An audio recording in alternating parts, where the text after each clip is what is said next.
हमारे परिवार के सदस्य नहीं बने हैं तो परिवार के सदस्य जरूर बन जाएं, ताकि आने वाले जितने भी सेशन हैं वो आप सारे सबसे पहले देख पाएं और अपने अध्ययन को और बेहतर तरीके से जो हो कर सके। और ऑल नोटिफिकेशन जरूर सेलेक्ट कर ले ताकि आपको नोटिफिकेशन जो हो मिलता रहे। सुनीता सैनी जी, गायत्री जी, सुमन जी एंड राम कुमार जी,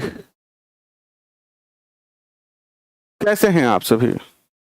तो चलिए करते हैं शुरुआत आज के सेशन की। ये टेलीग्राम है हमारा, इसको जरूर ज्वाइन कर लें आप। और चैप्टर नंबर 4 हमारा चल रहा है राजस्थान में जनजातीय आंदोलन। कल हम करेंगे राजस्थान में जन जागृति एवं प्रजामंडल, फिर राजस्थान का एकीकरण, फिर राजस्थान की शौर्य परंपरा।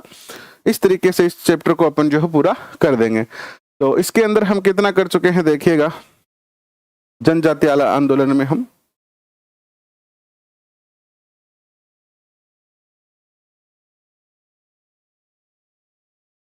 गोविंद गिरी के बारे में हमने पढ़ लिया था और लास्ट लाइन हमने ये पढ़ी थी गोविंद गिरी के बारे में कि ये जो है वो कहाँ चले जाते हैं, अहमदाबाद संभाग के अंतर्गत पंचमहल जिले की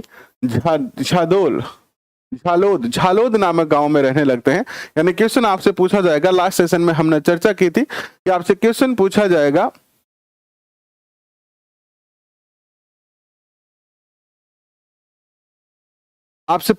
क्वेश्चन, तो आप आसानी से बता पाएंगे कि गोविंद गिरी ने अपना अंतिम समय कहाँ बिताया। तो गुजरात के अंदर झालोद नामक स्थान पे इन्होंने जो है अपना अंतिम समय बिताया था। अब इससे आगे की जो है शुरुआत करते हैं।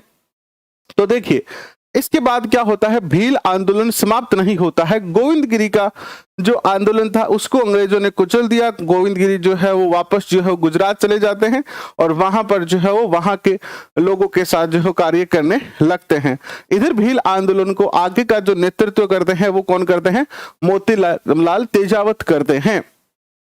ममता पारिक जी कह रहे हैं बहुत टाइम बाद क्लास ले रही हूं सर। बिल्कुल ममता जी, हम भी बहुत दिनों के बाद ही क्लास ले रहे हैं।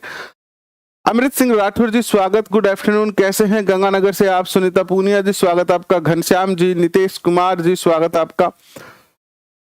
एंड सुनीता जी स्वागत आपका भी, कैसे हैं आप? तो देखिए उदयपुर राज्य में मोतीलाल तेजावत के नेतृत्व में आंदोलन जो है वो शुरू होता है। और ये कैसा आंदोलन था, आइए इस पे चर्चा करते हैं। असहयोग आंदोलन की जागृति के प्रभाव में 1921 में मेवाड़ व अन्य राज्यों के भीलों व गरासियों ने मोतीलाल तेजावत के नेतृत्व में आंदोलन छेड़ा। जब पूरे भारत के अंदर असहयोग आंदोलन चल रहा था, महात्मा गांधी के द्वारा संचालित असहयोग जब आंदोलन चल रहा था, उसी समय जो है वो राजस्थान के अंदर मोतीलाल तेजावत ने जो है वो भीलों और ग्रासियों का नेतृत्व किया और यहां पर जो है वो आंदोलन चलाया। मोतीलाल तेजावत उदयपुर राज्य के जाडोल ठिकाने के अंतर्गत कुलियारी गांव के निवासी थे। अब देखिए दो शब्द आ रहे हैं यहाँ पर, एक तो आ रहा है झाडोल। ये झाडोल तो कहाँ है, ये तो उदयपुर के अंदर है। और एक जहां गोविंद गिरी रहे थे वो क्या था, जालोद।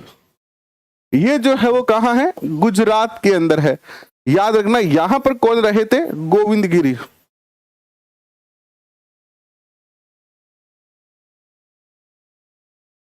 तो मोतीलाल तेजावत जो है वो कहां से संबंधित थे, जाडोल से संबंधित थे। कहां जाडोल है, उदयपुर के जाडोल से।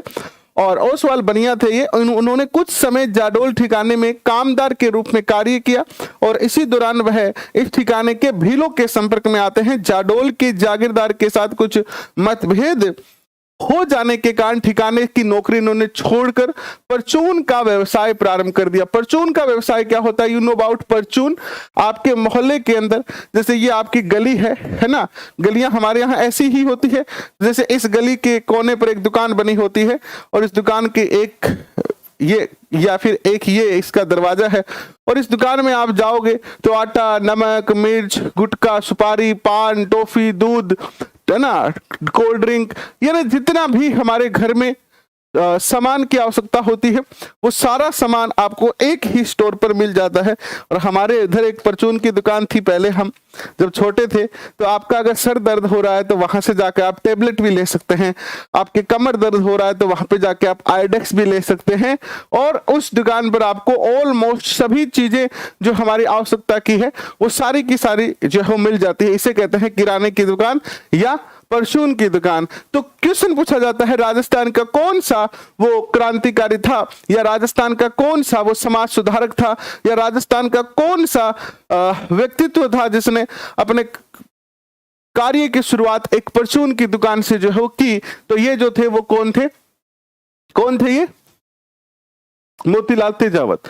वह भील क्षेत्रों में घूम घूम कर मिर्च मसाला भी बेचते थे तथा पोषण ठिकाने में सामलिया नामक स्थान पर लगने वाले क्षेत्र विचेत्र मेले में नियमित रूप से दुकान लगाते थे। अतः अपने व्यापार के माध्यम से वे उदयपुर राज्य के भीलों से अत्यधिक जो है निकट संपर्क में आ गए।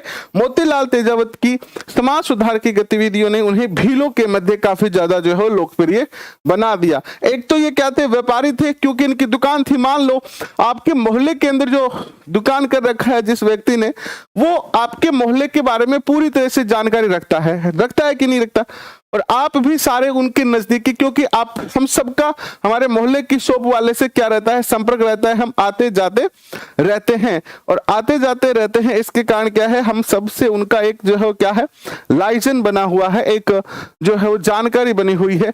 और वही जानकारी के कारण अब इसी तरीके से जैसे हम अपने मोहल्ले के दुकान वाले से जानकारी रखते हैं, इसी तरीके से जो है यहाँ पर मोतीलाल तेजावत दुकान के व्यापारी थे। और चूंकि इनके ग्राहक जो थे वो कौन थे, भील और ग्रासीय थे, तो वो उनके साथ जो है काफी अच्छी जो है वो जानकारी बढ़ गई थी।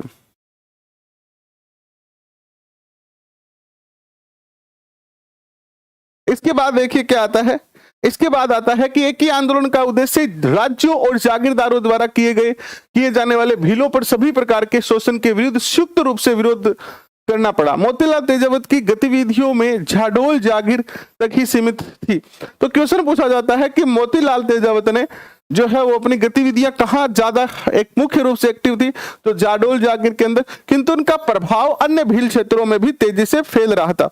उनके बढ़ते हुए प्रभाव से सत्ताधारियों की चिंतित होना स्वाभाविक था, क्योंकि जब कोई क्रांतिकारी अपना क्षेत्र बढ़ाता है या उसकी पॉपुलैरिटी बढ़ती है तो उसके साथ ही जो है वो लोग जो है उससे क्या करने लगते हैं, डरने लगते हैं। तो शासक वर्ग यहाँ पे डरने लगा कि अगर ये ऐसे ही लोगों को मोटिवेट करता रहा तो हमारे लिए खतरा बन सकता है। अतः सत्ताधारियों ने उसे एक चुनौती के रूप में लेते हुए भीलों पर जुल्म करने के कठोरतम कदम उठाए। इसी दौरान तेजावत विजय सिंह पथिक अन्य नेताओं से मिले तथा उनके साथ विचार विमर्श कर भीलों की समस्याओं के समाधान हेतु कार्यक्रम तैयार किए। वह असहयोग आंदोलन से बहुत प्रभावित भी थे तथा वे भीलों का एक ऐसा आंदोलन छेड़ना चाहते थे। इस समय तक बिजोलिया किसान आंदोलन अपनी चरम सीमा पर था, जिससे किसान तेजावत को भी जो है उत्साहित किया। जिससे क्या हुआ, जब कोई दूसरा व्यक्ति, जैसे आपके मोहल्ले में कोई लड़की जॉब लगता है ना, तो उसको देखकर हमारे अंदर भी एक जो है मोटिवेशन आता है कि यार जब ये कर सकता है तो हम क्यों नहीं कर सकते।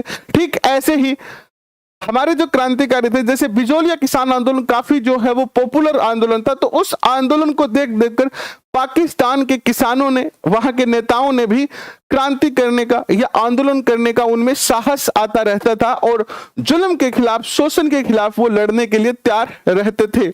नेक्स्ट देखिएगा, जब उन्हें बिजोलिया के नेताओं से समर्थन का आश्वासन मिल गया तो उसने अपने कार्यक्रम को अंतिम रूप प्रदान किया।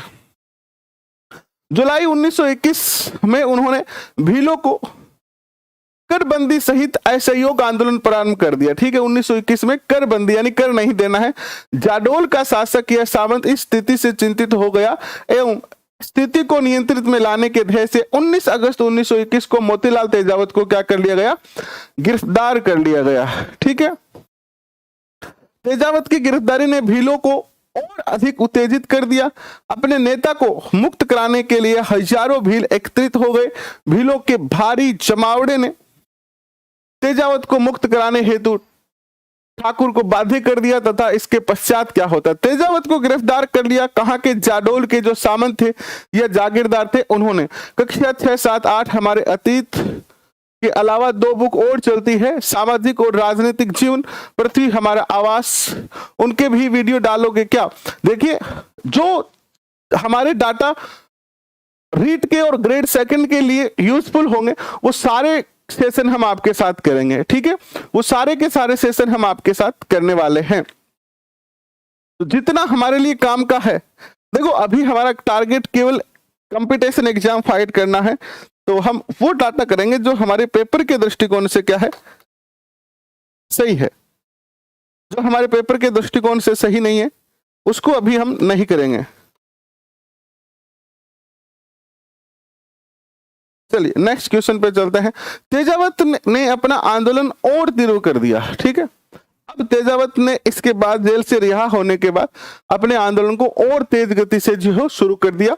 दिसंबर 1921 तक उदयपुर राज्य में किसान और आदिवासी आंदोलन के कारण एक विस्फोट स्थिति उत्पन्न हो गई। भील आंदोलन के बढ़ते हुए प्रभाव को देखते हुए ब्रिटिश अधिकारियों ने 1 जनवरी 1922 को भीलों को कुछ छूट देने का निर्णय लिया एवं तद अनुसार जागीरदारों को सलाह दी गई कि आंदोलन के परिणाम स्वरूप राज्य का यह निर्णय संपूर्ण समर्पण का सूचक है, जिससे भीलों की इच्छा शक्ति को और अधिक जो है बढ़ा। यहाँ पर जो डाटा काम का होगा वो मैं आपको बता दूंगा, वो आप नोट कर लीजिएगा। बाकी एक बार ऐसे ही पढ़ देता हूं ताकि आपको पता चल जाए कि आंदोलन में क्या क्या घटनाएं घटी है। और मुख्य बात क्या है, आप कह तो रहे हो कि 2 बुक और है, लेकिन मजे की बात यह है कि अभी रीट जो है वो केवल पात्रता परीक्षा है। तो अगर हमारे 100 नंबर आ जाते हैं रीट में तो बस ठीक है। अभी रीट के लिए अपने को ज्यादा भागादौड़ी नहीं करनी है, हमें ज्यादा भागादौड़ी करनी है अपने मुख्य एग्जाम के लिए। और मुख्य एग्जाम में जो मुख्य विषय रहेगा वो रहेगा राजस्थान जीके। रीट लेवल जो बच्चे फर्स्ट की तैयारी कर रहे हैं ना, उनका तो सिलेक्शन का जो मूल बिंदु है वो राजस्थान जीके ही है, ठीक है। उनका मूल बिंदु यानी जो सिलेक्शन का मूल फैक्टर है वो है राजस्थान जीके। और जो लेवल L2 की भी तैयारी कर रहे हैं उनका सब्जेक्ट प्लस राजस्थान जीके है। तो इसीलिए एनसीईआरटी यहां ज्यादा महत्वपूर्ण सिद्ध नहीं होगी, क्योंकि ज्यादा महत्वपूर्ण हमारे लिए आरबीएससी वाली पुस्तक होगी। तो ये आरबीएससी वाली पुस्तकें आप पर ज्यादा ध्यान दो और एनसीईआरटी पर हमें ज्यादा ध्यान देने की आवश्यकता नहीं है। ये केवल रीट का सिलेबस में लिखा हुआ है कि एनसीईआरटी आपको पढ़नी है, यानी जो करंट जो क्लासेस चल रही है आपके स्कूल में वो पढ़नी है।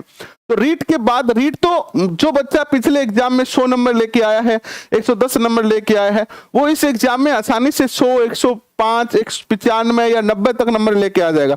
अगर यहाँ पर आपकी पात्रता क्लियर हो जाती है तो लाइफ टाइम है, एक बार का झंझट है, फिर नो टेंशन है। हमारा टारगेट है मुख्य एग्जाम की तैयारी करना। और मुख्य एग्जाम चाहे आप L1 की तैयारी कर रहे हो तो L2 की तैयारी कर रहे हो, राजस्थान जीके सबसे ज्यादा महत्वपूर्ण सिद्ध होगा। तो इसीलिए एनसीईआरटी ज्यादा हम नहीं पढ़ेंगे, एनसीईआरटी 10 तक पढ़ेंगे हम। हालांकि उसमें आपको मैं पॉलिटी का पार्ट भी करवाऊंगा, उसके बाद हम राजस्थान जीके पर मुख्य फोकस रखेंगे और राजस्थान जीके के लिए हम और क्या क्या कर सकते हैं उसके बारे में भी हम प्लान बनाएंगे। कोई बात नहीं है सुनीता सैनी जी, आप जा रहे हैं तो कोई बात नहीं है, आज बाद में आपको लगे तो देख लीजिएगा। जनवरी 1922 में मोतीलाल तेजावत ने सिरोही राज्य में प्रवेश किया, जहां भारी संख्या में भील और ग्रासिया निवासी आदिवासी थे। उदयपुर व सिरोही राज्य के भीलों व ग्रासिया ने 1921 से 1929 के मध्य मोतीलाल तेजावत के नेतृत्व में अशांत बने रहे राज्य जागीरदार व अंग्रेजों ने अशिक्षित व भोले आदिवासियों पर सभी प्रकार के अत्याचार किए। इसी क्रम में सैनिक कार्यवाहियों की एक श्रृंखला आरंभ हो गई, जिससे आदिवासियों का मनोबल तोड़ दिया गया। जनवरी 1924 के पश्चात तेजावत भूमिगत हो गए, क्योंकि उनकी गिरफ्तारी पर उदयपुर, सिरोही व ईडर राज्यों ने पुरस्कार घोषित कर दिया कि भाई तेजावत के बारे में जो बताएगा उसको क्या दिया जाएगा, पुरस्कार दिया जाएगा, इनाम दिया जाएगा। अधिकारियों की यह स्पष्ट मान्यता थी कि जब तक तेजावत को नहीं घेरा जाएगा तब तक आदिवासी आंदोलन शांत नहीं होगा। यानी जब तक आदिवासी जो शासक वर्ग थे उनका मानना था कि जब तक हम तेजावत को नहीं गिरफ्तार करेंगे तब तक ये आदिवासी आंदोलन रुकेगा नहीं। 3 जून 1929 को ईडर राज्य की पुलिस ने खेड़ ब्रह्म नामक स्थान से जो है तेजावत को गिरफ्तार कर लिया। क्वेश्चन पूछा जा सकता है कि मोतीलाल तेजावत को कहां से गिरफ्तार किया गया? खेड़ ब्रह्म नामक स्थान से। ईडर पुलिस ने उसे उदयपुर राज्य की को सौंप दिया, जहां उनके विरुद्ध आपराधिक मुकदमा चलाया गया। सन 1936 तक इसमें कोई अंतिम निर्णय नहीं हुआ और तेजावत को जेल में ही रखा गया। उन्हें 3 अप्रैल 1936 को जेल में से इस शर्त पर रिहा किया गया कि वह कोई आंदोलन कार्य नहीं करेंगे तथा उदयपुर राज्य की अनुमति के बिना उदयपुर शहर के बाहर भी नहीं निकलेंगे। उदयपुर राज्य में उनके गुजारे के लिए 30 रुपए प्रति माह का भत्ता भी स्वीकृत किया गया कि आप जो है वो उदयपुर में रहेंगे, बिना सरकार की अनुमति के उदयपुर से बाहर नहीं जाएंगे और आप बस अंदर रहे। आपको 30 रुपए हर महीने आपके गुजारे के लिए दिए जाएंगे। देखिए 30 रुपए की आज क्या वैल्यू है और बात है ये 1900 लगभग 29-30 के करीब की। तो उस समय 30 रुपए महीना, 30 रुपए आज के लगभग 30,000 रुपए की वैल्यू रखते हैं। 30 रुपए में एक महीने का जो है खाना पानी हो जाता था। 30 रुपए उनको क्या दिए जाते थे? गुजारे के लिए दिए जाते थे। उन्हें जनवरी 1945 में बंदी बना लिए गए। उन्होंने भौमट क्षेत्र में प्रवेश करने की कोशिश की। फरवरी 1947 में जेल से रिहा किए गए। इसके बाद आता है मीना विद्रोह। ये यहाँ पर हाईलाइट नहीं हुआ, ये यहाँ पर हाईलाइट कर लीजिए। मीना विद्रोह 1851 से लेकर और 1860 तक चला। नई भूमि व राजस्व व्यवस्था के प्रति अपना रोष प्रकट करने के लिए 1851 में उदयपुर राज्य के जहाजपुरा परगने के मीना, याद रखना उदयपुर के जहाजपुर के जो मीना जाति के लोग हैं, इन्होंने अंग्रेजों के विरुद्ध विद्रोह कर दिया। इस क्षेत्र में मीना जाति पर्याप्त रूप से किसी भी राजनीतिक सत्ता से मुक्त थी। केवल महाराणा मेवाड़ के प्रतीकात्मक सत्ता स्वीकार करते थे। कर्नल टोड ने इनका जीवंत विवरण प्रस्तुत किया जो उपयुक्त तथ्य को सिद्ध करता है। ये अंग्रेज ही थे जो इस क्षेत्र पर उदयपुर राज्य का कठोर नियंत्रण स्थापित कर सके। ब्रिटिश शासित अजमेर प्रांत के समीप स्थित इस मीना क्षेत्र पर राज्य की सत्ता स्थापित हो सकी। वास्तव में अंग्रेज आदिवासी समुदाय के प्रति पूर्वाग्रहों से ग्रसित थे, इसीलिए अंग्रेज इन लोगों के साथ बड़ी कठोरता का व्यवहार करते थे। पूर्वाग्रह का क्या अर्थ होता है कि किसी व्यक्ति के बारे में आप पहले से एक धारणा बना लो बिना उसकी हकीकत जाने। जैसे कि कोई ये कह दे कि फलाना व्यक्ति ऐसा ही है और वो अच्छा नहीं है, और आप को इस बात का, आप उस व्यक्ति से ना मिले हैं ना उसका व्यवहार जानते हैं, बस आपने सुनी सुनाई बात के आधार पर अपने दिमाग में उस व्यक्ति की छवि बना ली, एक पूर्वाग्रह बना लिया कि यार वो तो बेकार बंदा है। तो इसी प्रकार अंग्रेजों ने आदिवासी लोगों की एक छवि बना रखी थी, पूर्वाग्रह बना रखा था कि ये अपराधी प्रकृति के लोग हैं, ठीक है। इसीलिए इनके ऊपर कठोर जो है वो व्यवहार किया गया। 1920-21 में अंग्रेजों द्वारा मेरों के दमन से मीना समुदाय के लोग भली भांति जो है वो परिचित थे। अतः जहाजपुर क्षेत्र के मीना समुदाय तथा अंग्रेज अधिकारियों के मध्य विरोध अस्तित्व में आया।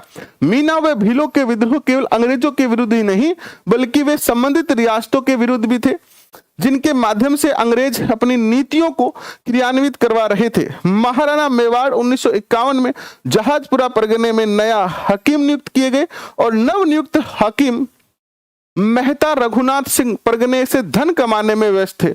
उन्होंने अपना ध्यान मुख्य तौर पर परगने की आय में वृद्धि तथा खर्चे में कमी पर केंद्रित किया। प्रशासनिक सुधारों के नाम पर जनता से धन वसूलने की प्रतिक्रिया के फलस्वरूप बहुसंख्यक मीना समुदाय ने विप्लव का रास्ता अपनाया। यानी यहाँ के जो सामंत थे, देखो स्थिति कैसी थी कि जो भारतीय राजा थे वो धीरे धीरे उनकी जो पकड़ है सत्ता से वो कमजोर होती जा रही थी और अंग्रेजों का वर्चस्व जो है वो बढ़ता जा रहा था। अंग्रेजों का वर्चस्व बढ़ने के कारण अब देखो अंग्रेजों का भी मुख्य उद्देश्य ये था कि ज्यादा से ज्यादा धन ऐठे लोगों से। इधर जो सामंत लोग थे, सामंत लोग जो थे, जैसे एक उदाहरण के तौर पर बताता हूं, हमने रीट के अंदर 2021 में देखा, हालांकि पुरानी बातें नहीं करनी चाहिए, लेकिन आपने देखा कि नकल का प्रकरण इस प्रकार से हुआ कि बोर्ड, जो माध्यमिक शिक्षा बोर्ड है, उसका जो मुख्य अध्यक्ष है उसके ऊपर भी गाज गिरी, कई बड़े बड़े नेताओं का नाम इसमें आया। तो ऐसा कह सकते हैं कि जब ऊपर का व्यक्ति, जब शासक ही भ्रष्ट हो जाए तो फिर नीचे वाले तो भ्रष्टाचार करेंगे ही। तो उधर अंग्रेज जनता का शोषण करना चाहते थे, तो इससे जो अंग्रेजों के नीचे के जो अधिकारी थे उन्होंने भी क्या किया, अपना पैसा कमाने के लिए और अत्यधिक जनता का शोषण शुरू कर दिया। और खास तौर पर आदिवासी लोग इससे परेशान थे और उन्होंने अंत देखो एक ना एक दिन तो अंत आता ही है किसी चीज का, और उन्होंने जो है वो विप्लव अर्थात क्रांति का, विरोध का, विद्रोह का रास्ता अपनाया। विद्रोही मीनाओं ने न केवल राजस्व अधिकारियों व खुद सूदखोरों को लूटा, बल्कि समीप स्थित अजमेर मेरवाड़ा के अंग्रेजों के प्रांत पर भी धावे मारे। अंग्रेज अधिकारियों की शिकायतों के आधार पर महाराणा ने हाकिम खां स्थानांतरण कर मेहता अजीत सिंह को विद्रोही मीनाओं के दमन के कठिन कार्य को पूरा करने के उद्देश्य से हाकिम नियुक्त किया, और वह उदयपुर से एक सेना लेकर रवाना हुआ। इसके साथ ही शाहपुरा, बनेड़ा, बिजोलिया, भैंसरोडगढ़, जहाजपुरा और मांडलगढ़ के जागीरदारों की सेनाएं सम्मिलित थी। इसके अतिरिक्त भीम पलटन व एकलिंग पलटन के सिपाही 2 तोप सहित इस सेना के साथ जो है जोड़े गए।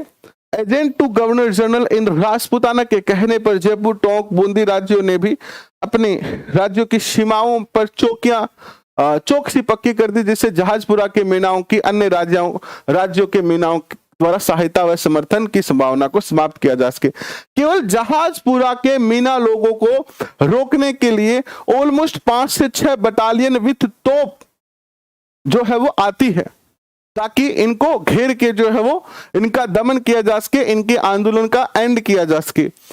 उदयपुर की सेनाओं ने छोटी लुहारी व बड़ी लुहारी नामक गांवों पर आक्रमण कर दिया, जो मीना विद्रोह के मुखियाओं के गांव थे। छोटी लुहारी और बड़ी लुहारी, ये नाम याद रखना, पता नहीं कब पूछ लिया जाए, इस एग्जाम में नहीं तो आगे किसी एग्जाम में।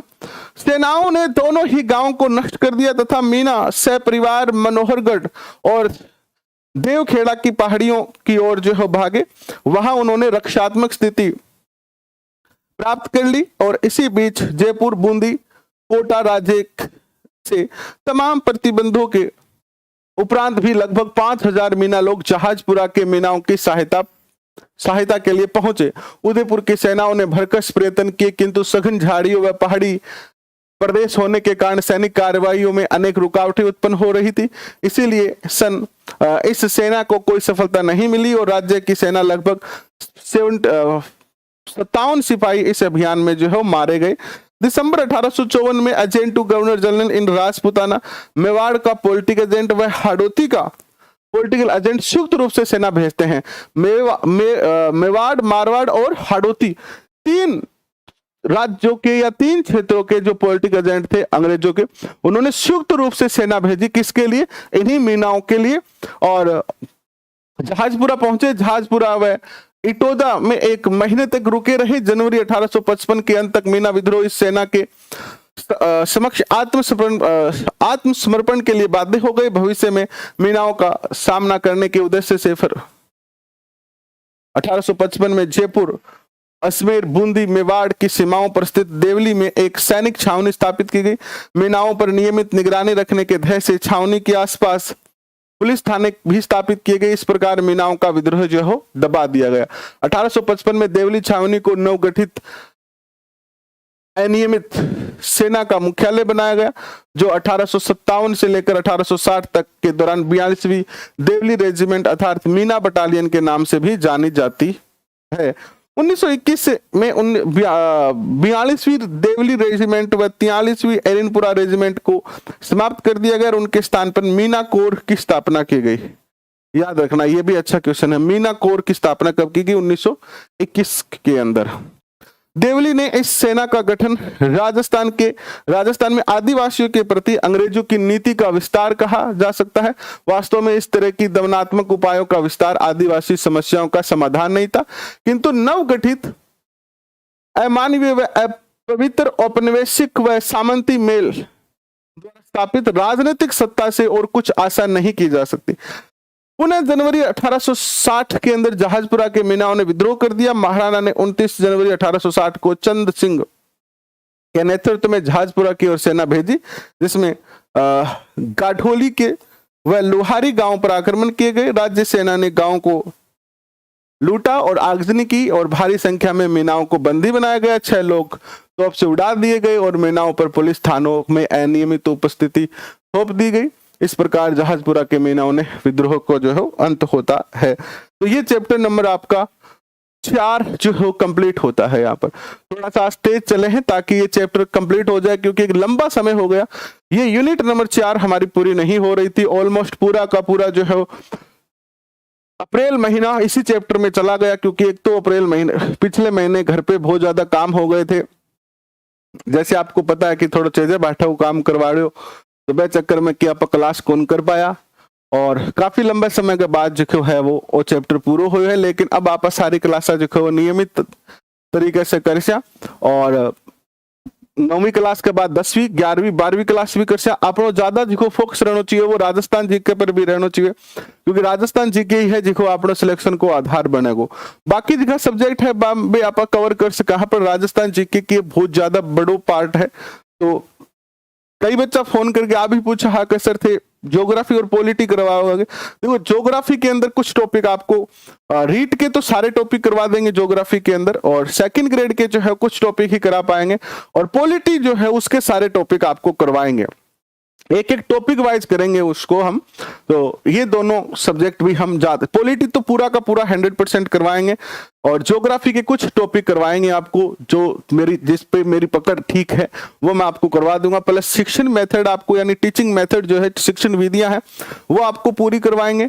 मनोविज्ञान के शिक्षण, मनोविज्ञान चल ही रहा है अपना, एनसीईआरटी कंप्लीट हो जाएगी। फिर इस महीने अपन जो है वो टारगेट बना के चल रहे हैं कि एनसीईआरटी, आरबीएससी और मनोविज्ञान, ये 3 सब्जेक्ट इस महीने पूरे हो जाएंगे। अगले महीने से अपन जो है वो पॉलिटी शुरू करेंगे, ज्योग्राफी शुरू करेंगे, और 11th 12th का जो है वो आपका ग्रेड 2 के जो सब्जेक्ट है 11th 12th के, जैसे कि आपका इकोनॉमिक्स है, आपका समाज शास्त्र है, आपका राजनीति शास्त्र है, पब्लिक एडमिनिस्ट्रेशन है, ये सारे जो सब्जेक्ट हैं आपके, छोटी छोटी बुक है 12th की 11th की, इनको आपको कंप्लीट करवा देंगे। तो इस तरीके से हम पूरा सिलेबस कर लेंगे। टारगेट है कि मई के अंदर अपना, यानी अप्रैल मई जून तक अपना जो है सिलेबस अच्छे तरीके से, बेहतर तरीके से सारे के सारे नोट्स आपके बन जाएंगे। तो अभी के लिए बस इतना ही। रात को 8:30 बजे 9 बजे मिलेंगे, जहां हम एनसीईआरटी वन लाइनर क्वेश्चन में आज कक्षा 8 कंप्लीट कर देंगे। वो भी क्लास 2-3 दिनों से नहीं हो पाई है, बट आज वो क्लास होगी, और उसमें कक्षा 8 यानी आपका 8वां 9वां 7वां 8वां 9वां 10वां, ये 4 चैप्टर बचे हुए। तो ये चारों चैप्टर के क्वेश्चन आज आपको करवाकर और एनसीईआरटी कक्षा 8 जो है कंप्लीट करवा देंगे। इसके बाद कल आपको कक्षा एनसीईआरटी क्लास 6, क्लास 7 और क्लास 8 तीनों की कंबाइंड पीडीएफ एक साथ हमारे टेलीग्राम ग्रुप पर अपलोड कर दी जाएगी, और इसकी पीडीएफ आपको अभी जो है मिल जाएगी। जूनियर अकाउंटेंट की अभी कोई चर्चा नहीं करेंगे, ना ही तो अभी मुझे कुछ पता है, और ना ही हम जूनियर अकाउंटेंट की आपको तैयारी करवाने का अभी कोई विचार रखा है। तो कोई आगे भविष्य में प्लान होगा तो हम आपको जो है बिल्कुल बताएंगे। अभी के लिए बहुत बहुत धन्यवाद। Thank you.